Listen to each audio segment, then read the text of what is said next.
Minute, সির্ফ 1 minute. একটা বিষয় জানা প্রত্যেকটা মানুষকে দরকার। যখন একটা বাচ্চা জন্মগ্রহণ করে তখন তার মনে কোনো টেনশন থাকে না, কোনো চিন্তা থাকে না। কিন্তু যেমন যেমন বাচ্চাটা বড় হতে থাকে প্রত্যেকটা বিষয়কে, প্রত্যেকটা জিনিসকে হ্যাবিট বানিয়ে ফেলে। আর এই হ্যাবিটই তৈরি হয়ে যায় অটো পাইলট, যার কারণে আমাদের অনেক সমস্যার মধ্যে পড়তে হয়।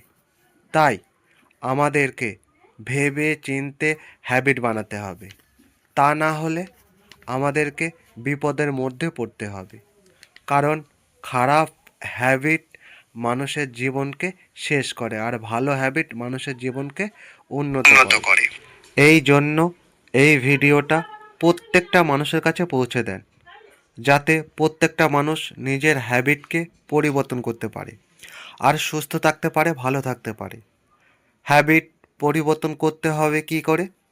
সব হ্যাবিট যেগুলো খারাপ হ্যাবিট সেগুলোকে বর্জন করতে হবে, আর যেগুলো ভালো হ্যাবিট সেগুলোকে গ্রহণ করতে হবে।